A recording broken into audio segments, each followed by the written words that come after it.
Hello, R.L. Stine fans! My name is Cameron Chaney, author of the Autumn Crow books, and welcome back to Library Macabre, and welcome back to my Fear Street reading vlogs. I know, it's been a long time since I've made one of these. A couple of years ago, when the Fear Street movies came out on Netflix, I decided to revisit my childhood-long obsession with Fear Street. Back in the day, I read tons of these books along with Goosebumps and Point Horror and Christopher Pike. But when those Fear Street movies came out on Netflix, I decided it was time to not only revisit the series and reread the ones that I had read, read the ones that I hadn't read, but also to read them in publication order from the very first book that was published in 1989 all the way through to the newest books. Of course, that is like 150 books if you count all the spin-offs, so it's a huge commitment, but I have been slowly working my way through these books over the years, and I've been vlogging about it the whole time. I actually just posted a compilation video of all of my other Fear Street vlogs from beginning to end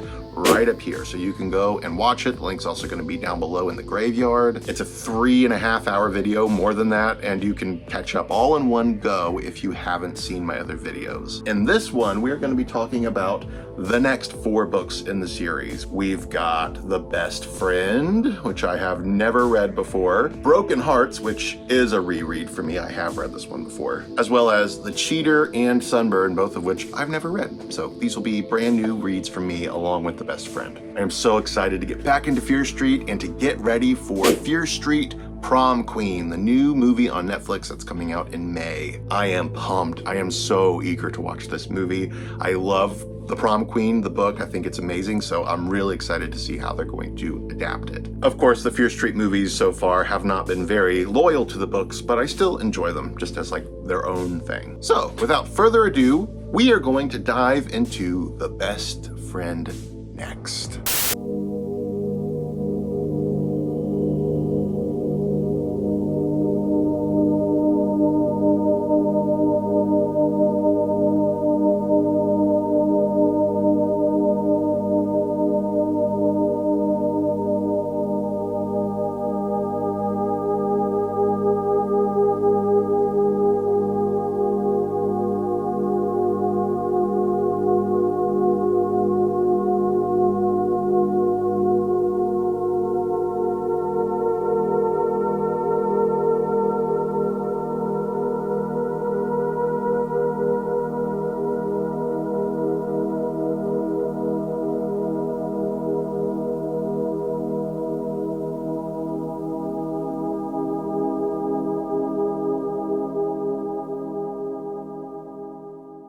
All right, so we have read over half of The Best Friend already. I am totally loving this, guys. It's a good one. I don't know if it's going to end up being a favorite or not. Time will tell on that one. But I would say so far, it's kind of far in the top of the list, maybe even like top 10 level, as long as it sticks the landing, which it might. So far, we're following our main character. Her name is Becca Norwood, who is pictured here on the front cover. She's got short blonde hair. She looks actually a lot like the character from Single White Female. In fact, the plot of this book is very similar to Single White Female, where we have this new character who comes into the mix. You know, Becca's already pretty popular. She has her group of friends, but this girl named Honey Perkins comes along, and I think it's funny that her last name is Perkins, kind of like Anthony Perkins from the movie Psycho, because Honey is maybe a little bit psycho. So Honey moves in next door. Honey just comes into the house one day. In fact, she keeps letting herself into Becca's house over and over without invitation or anything. In fact, I'm starting to realize why crime is so bad on Fear Street, because nobody locks their frickin' front doors or their windows. Like, it's the 90s. It's not the 50s. Crime is a thing. Anyway, Honey moves in next door. She just barges into the house, goes up to Becca's bedroom where Becca is entertaining her friends, and she's like, "Oh my gosh, Becca, I've missed you so much," and goes and gives her a big hug. And Becca is like, "Who is this girl? Who are you?" Her friends are confused. Me, as the reader, was confused, but I was starting to think, well, maybe this is like a distant cousin or something. No, this is a girl who Becca and her friends went to school with back in like 3rd grade, and then all of a sudden Honey just disappeared off the face of the earth. But it was fine because nobody really liked Honey Honey was kind of weird. She just stayed at the back of the class all the time. She didn't say a word to anybody. She would often burst out crying in the middle of class for no reason at all. Everybody just kind of stayed away from Honey because she was a bit of a loose cannon. And then when she just disappeared from town and moved away with her family, everybody just kind of went on with their lives. People forgot about her, but now she's back. She's back in Shadyside. She's moved in next door to Becca on Fear Street, and she's just barged up into Becca's room and is talking as if they were best friends. She's like, oh my gosh, remember when we used to braid each other's hair? Remember when we used to talk about everything together? Remember when we would play board games and we would go play hide and seek and yada, yada, yada. And her friends are just like, hi, Honey, how are you doing? Honey is ignoring them. She wants nothing to do with them. All of her attention is on Becca.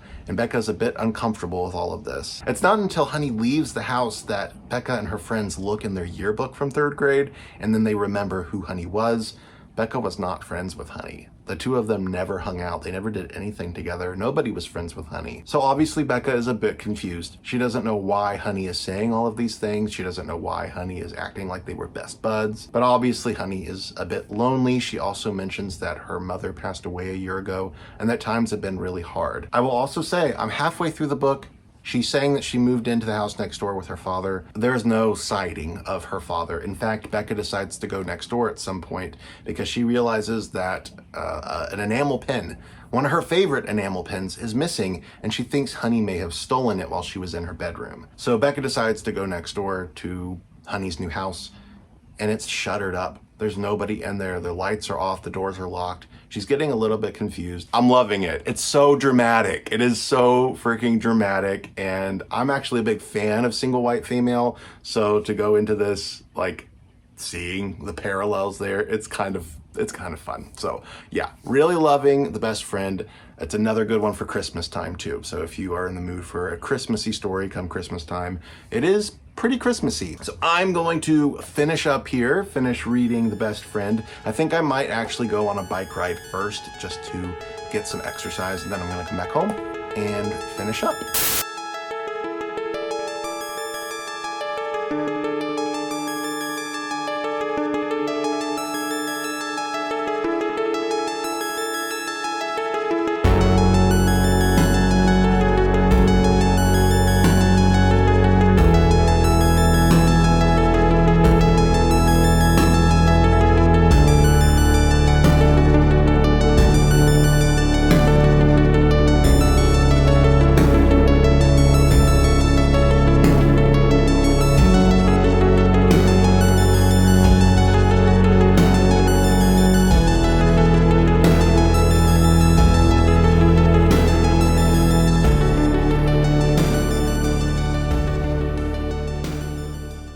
Alright guys, I am home from my bike ride and I have finished reading The Best Friend. What an ending. Wow.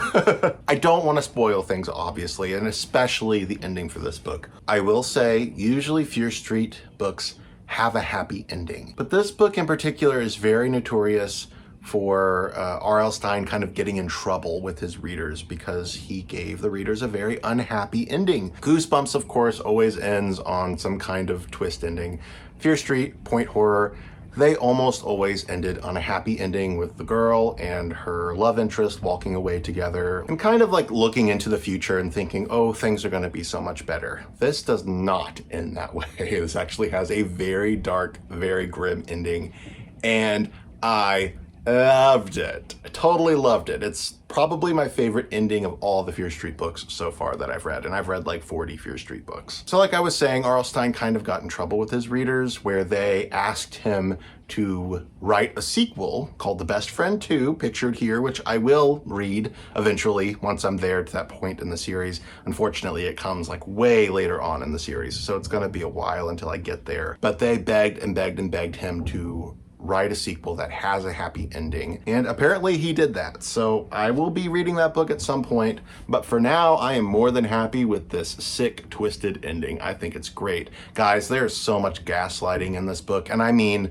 the actual term gaslighting, not just what everybody thinks gaslighting means, which isn't what they think it means. It's full of deception, it's full of lies, it's full of twists and turns, and that ending in particular just made my jaw drop wow, I loved it. This, yeah, it might actually be in my top 10 Fear Street books. I keep saying that though, like every other Fear Street book that I read ends up being in my top 10. So we'll see by the time I finish all of the books what actually ends up making it into my top 10, but I think this is there right now. And I actually have been keeping a list of characters that have been reoccurring throughout the series and are mentioned in this book. So for instance, Ricky Shore is like the class clown in Shadyside High. He is referenced so many times throughout the series, and he does make another appearance here in The Best Friend. We also have a mention of Reva Dalby, who is the queen bee class bitch.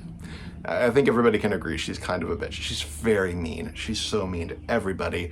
And she is, of course, the star of Silent Night. She's the one that everybody loves to hate. She's my personal favorite character. So take that as you will. And I really hope one day R.L. Stine will write another sequel to Silent Night where Reva Dalby actually gets her comeuppance. That would be amazing. We also have mention of Dina from The Wrong Number. She gets mentioned a lot throughout the series. We also have Carrie Taylor. So quite a few characters that I recognized. So now I don't have it with me, but we are going to be reading Broken Hearts next, which is a super chiller. It is the next book in the series following The Best Friend. So Broken Hearts is a Valentine's Day story. I have read it before. I read it about, I don't know, 15 years ago. I was in my teens when I read it, and I really enjoyed it. I remember something about ice skating and there being some kind of confrontation there. Of course, there are Valentines being left for our characters in the present timeline. They're getting threats saying that they're gonna die on Valentine's Day because something happened at the beginning of the book that had to do with horseback riding. That's all I remember. So we'll see if while I'm reading it all starts to kind of come back to me and click into place. Broken Hearts, we're probably gonna read that tomorrow while I'm at work. So I will check in with you soon and let you know my thoughts on Broken Hearts.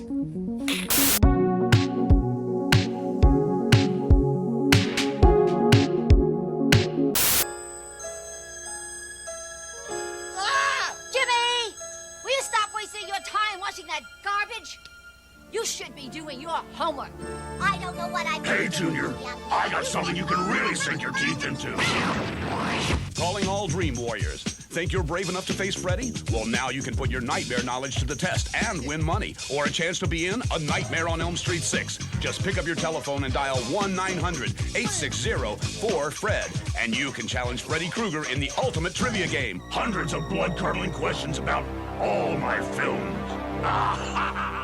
Still need a few pointers? Well, listen up, lunch meat. You can win $1,000 a day or a grand prize of up to $10,000. One lucky little piggy gets an all-expense-paid trip to appear in A Nightmare on Elm Street 6. $2 the first minute, $1 each additional minute. Callers under 18, get your parents' permission before you dial. Mail entries also accepted. What a rush. All right, so we're back from work and I have been reading Broken Hearts. So when it opens up, we're actually following 4 different characters. We're following Josie and Rachel, who are actually twins. Their little sister, whose name is, what is it? Is it like Eliza or something? Alyssa? Erica, not Eliza or Alyssa. Her name is Erica. She's the little sister. She's not as popular as her older sisters. In fact, they kind of just treat her very poorly, like a little kid, even though she's 14 or 15. Then you've got Melissa, who is the best friend of these characters, and she lives across the street from them. Anyway, they are about to go horseback riding together on a nice September day, and Rachel ends up falling off of her horse and hitting her head. Rachel has suffered a serious brain injury from the accident, and she's having some mental issues. She kind of behaves as though she's a young girl, and it's actually very sad because she was this popular girl with her whole life ahead of her and had all these plans, and now they've just been squashed. And to make matters worse, this accident was actually caused because of her friends. Rachel had actually never gone horseback riding before, so it was her twin sister and Melissa, their friend, who secured the saddle, but they didn't do a very good job of it, and her saddle actually fell off, and therefore Rachel fell off and hit her head. And right now in the present day, Josie and Melissa both kind of blame each other for what happened, but neither of them are actually taking the blame. Anyway, things are rough. Rachel, of course, has to have constant care because of her brain injury, and Josie just wants nothing to do with her twin sister. She feels very, very guilty about it deep down, and she is just neglecting her and saying, you know what, Erica, Mom, You take care of her. I'm going to go do my thing. And this is, of course, creating a lot of tension in the household. Erica is not happy. She is the youngest, but she has just come into high school. She has all of these plans for high school as a freshman, and she's not getting to do it. She's not getting to audition for plays. She's not getting to practice for her testing. Josie is actually being really, really terrible, and Erica is just doing her best. And of course, because of the way she's acting, Josie starts to get threatening Valentines in the mail. So we're starting to get into the Valentine's slasher territory. It's a bit like My Bloody Valentine. It's a bit like the novel Valentine or the film adaptation called Valentine from the early 2000s. Great movies, by the way. I highly recommend those for Valentine's Day. This is a lot like those, maybe a little less killing, though I will say I'm halfway through the book and the body count is starting to slowly pile up. So there are some very satisfying moments later on in the book if you stick with it. But the first part of the book is very much character development. You know, you're trying to figure out who is sending these Valentines and all of the characters' motives for doing it, because everybody has a reason for being the killer, for being the person who's leaving these threatening Valentines, and it gets a little bit complicated. I'm starting to remember the ending of the book. I'm not sure if I'm absolutely correct about who the killer is, but I'm starting to kind of piece it together, but I'll come back and let you guys know if I'm actually right.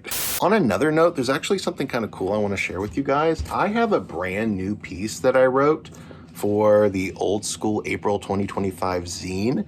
It is called Lost Media. Anybody remember this? It is about 4 pages long, so if you want something new from me, it is here. The rest of the zine is also awesome. There's a lot of great articles, a lot of great quizzes and crossword puzzles, all kinds of fun things. So if you want to snag yourself a copy of the Old School April zine for 2025, I will leave a link down below in my description. Definitely go snag at least the digital copy if you want to support OSA, but the physical zine is kind of amazing, so I do recommend it. All right, just wanted to tell you about that because I'm so excited to be part of this awesome project. And we're back. I just finished reading Broken Hearts, You're Dead. I love this book, and it did surprise me again. Even though I've read it before, I was still surprised by the ending. Such a good twisty book. There's so many great twists and turns here. It's actually very complex, and I think R.L. Stine spent a lot of time mapping this one out. The finale of the book actually takes place on the ice skating rink, which I did remember from my first time reading this. I won't say who the killer is, but there is a scene that involves some breaking ice, of course. And the killer is just looking up at our main characters through the ice. Their face is like pressed against the bottom of the ice, just staring up at them. And I thought it was such a creepy image, and it was so morbid. And apparently, like, this person is alive under the ice, but they don't want to come up. Very dark. Gave me the chills, actually. So I love this book. I think I enjoyed this more this time around than I did the first time. I just remember the first time I read it, I liked it, but there were so many characters. I think my teenage brain just had a hard time keeping up with it. But of course, I'm an adult and I'm a more experienced reader now. And I just loved all of the misdirects. It was so fascinating and so much fun. So Broken Hearts, great one for Valentine's Day. Please, please read this one if you haven't. The next book in the series is The Cheater. Now she has to pay. So this is basically about a girl named Carter who is failing her math class. And in fact, she has this big exam that she has to take.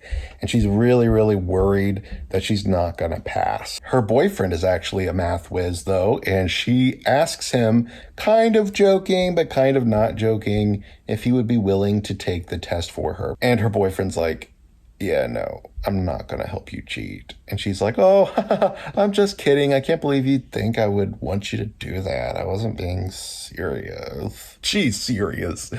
She was really hoping he would help. After her boyfriend leaves, this guy comes up to her in this diner that they're in. And he's like, hey, I'm really good at math. I will do it for you. But you have to give me something in return. You have to go on one date with me, just one date. And she agrees. So we will see what Carter's going to get herself into, because I feel like Some very bad choices are being made.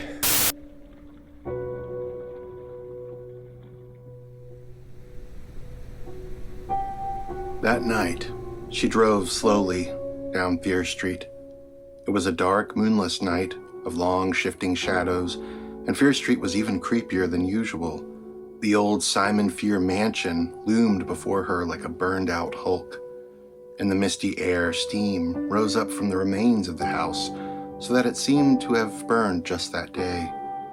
Carter knew the mansion had burned down years ago, but she felt as if something were alive in the ruins, some ghastly spirit that affected the whole street. After tonight, Carter vowed, I'm never setting foot on this street again. Sorry guys, I had to put on my readers for that one. It is Saturday, Easter weekend, and I am home just catching up on some videos and whatnot, and have been reading more Fear Street. So Fear Street, The Cheater, I have now finished this book, and I've got some thoughts on it that I would like to share with you, as always. So I've already told you a bit about the plot of this book. You've got Carter, who has gotten mixed up with this character named Adam, who has taken this very difficult test for her, and he passed. So now Carter's father is so proud of her, and she's feeling very, very guilty because obviously she did not take this extremely difficult math test. And to make matters worse, Adam is now holding it over her head. He is forcing her to go on dates with him, and then he starts going from there and forcing her friend to go on dates with him and his friend. And Carter doesn't really want to tell her what exactly happened, so she's just making up excuses, and her friend is like, what are you doing? Because she knows Carter has done something, and there's a certain reason why she's dating this boy, which of course there is a reason. Well, about halfway through the book, and this is maybe kind of a spoiler, it's not like a plot twist or anything, so don't worry. Adam ends up taking them to this bar in the shady side of Shady Side, and they end up basically being attacked. So all of these big guys that are Adam's friends start surrounding these two girls and grabbing them, and it's pretty clear that something really horrible that you don't really see in Fear Street books is about to transpire. And Carter is even thinking this too. She's thinking, we need to get out of here. Something really bad is going to happen to us. It's a very intense scene that reminded me very much of that scene in Fire Walk With Me, the Twin Peaks movie, where Laura ends up taking fake Donna to this club. It's a very upsetting scene that makes me feel horrible, and it's supposed to. And it's very similar to the scene in this book. It's a bit toned down, very toned down compared to that movie. Nothing happens. They get out, they're okay, but her friend is so upset and just can't stop crying. It's so upsetting. And I was just shocked that R.L. Stine went there. But then as I'm reading further in the book, I'm noticing little things that R.L. Stine just never does in his books. For instance, the characters keep saying each other's names at the end of every sentence. R.L. Stine never does that. That's like writing 101, where you don't do that. You don't put the characters, because that's not natural. R.L. Stine is so good at writing natural teenage dialogue. It feels a little campy and cheesy, but it also rolls off the tongue and it feels like something that the kids would actually say. But this did not have that. And it left me wondering if maybe, there's two different options here, two different ways it could go. Either R.L. Stine was in a pinch because he was writing 2 or 3 books every month at this point, which is not possible. It's not possible. But anyway, if you think, oh, he really did write all these books, he was writing 2 or 3 books a month, and he got a little bit sloppy with this one, and the publisher rushed it because they're publishing all of these books, and it just rushed through editing real quick, and then it was done. Or maybe he didn't write this. Now, R.L. Stine has not written all of the Fear Street books. For instance, the Fear Street sagas are not written by him. He actually credits other authors for writing these at the beginning of each book. And that's not just the case for the Fear Street Sagas books, because it is known that another author wrote The Thrill Club, which is just a normal book in the Fear Street series. I think R.L. Stine needed a break of some kind, some life things came up, and this other author wrote it, and that is a known fact. So far, that's the only one of the original Fear Street books that we know of was written by a different author, but I feel like it happened other times because it's just not reasonable to assume that one man could have written all of these books. That's craziness. And if you have ever written a book then you know. So I really do feel like he didn't write this book. Maybe he came up with the title and he wrote the outline, and then another author took it over, wrote the book. He looked it over, changed some things to make it his signature, and then that was done. But I have a hard time believing that he actually wrote the full book himself. And that's fine, because that was the case for so many books back in the day. Nancy Drew, Hardy Boys, Animorphs even. K.A. Applegate did not write all the Animorphs books. She wrote a very small number of them. These were like TV shows where you have a head writer and then you have all these other writers who are taking over the duties of writing. It was treated very much the same way for a lot of these mass-produced series. So if one day we end up finding out that R.L. Stine did not actually write all these and he didn't actually write all the Goosebumps books, don't be disappointed.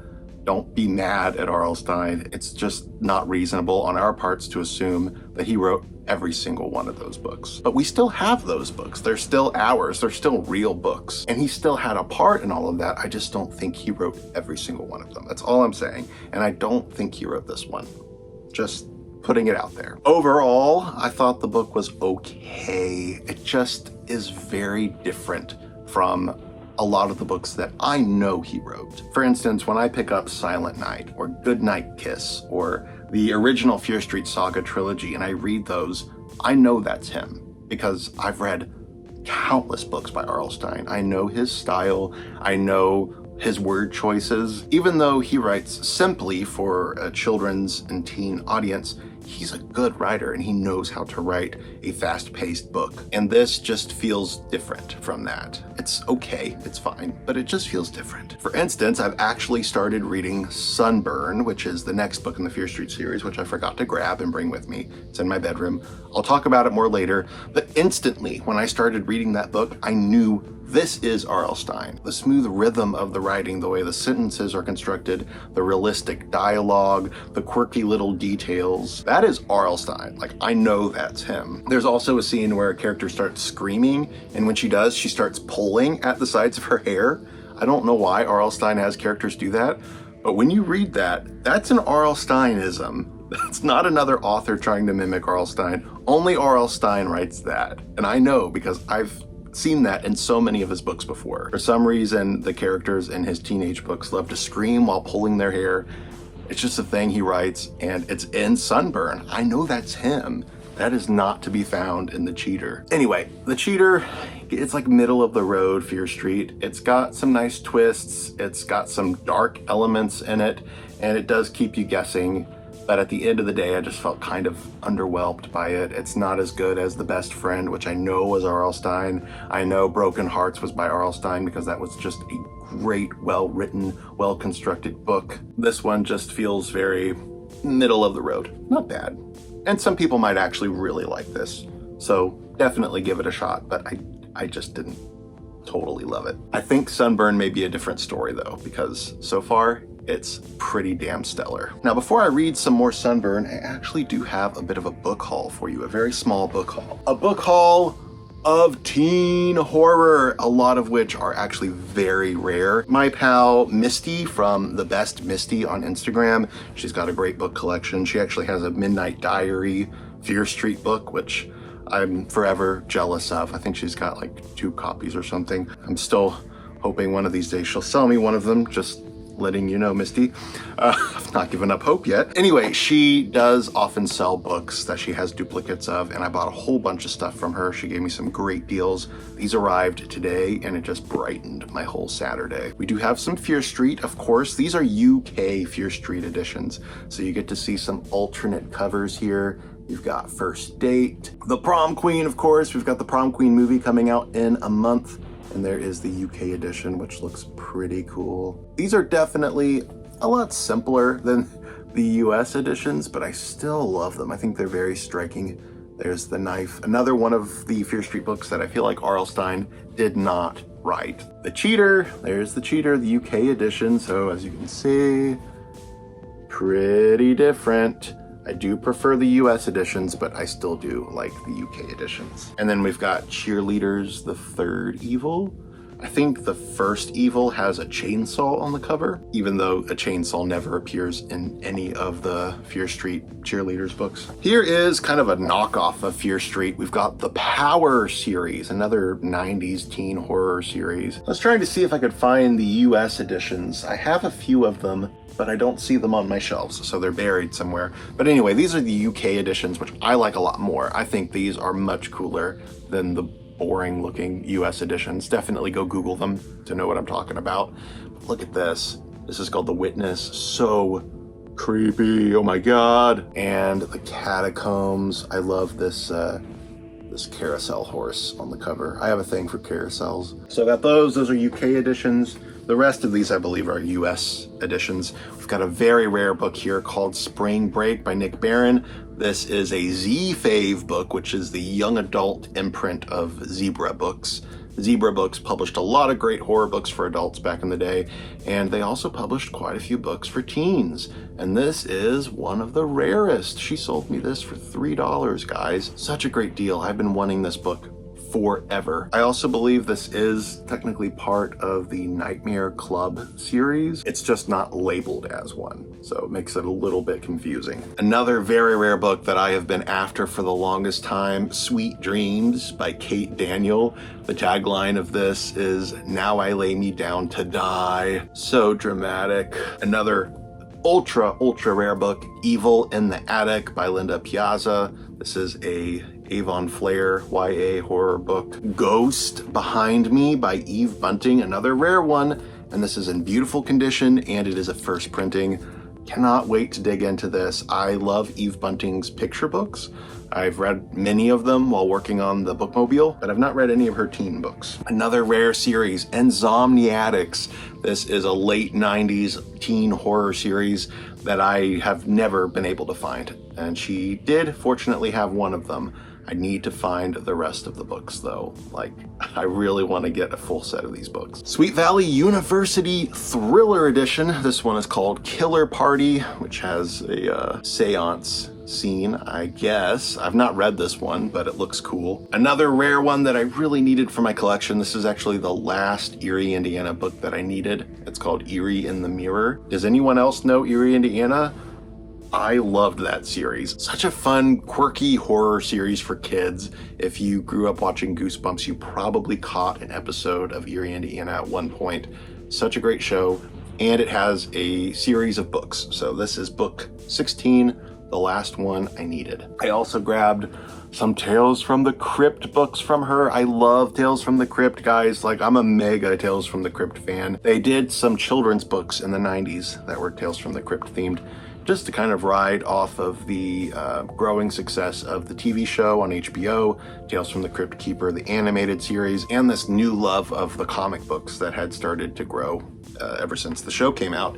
So they did a Tale from the Crypt Carnival. I love a good carnival themed book, and the fact that it's combined with Tales from the Crypt, just chef's kiss. And we've got Jokes from the Crypt. Oh my gosh, guys, this book is amazing. You've got so many great illustrations of the Crypt Keeper, the Vault Keeper, the Old Witch, just hanging out, throwing insults at each other. It is so good. I actually already read this. I read it as soon as I got it in the mailbox.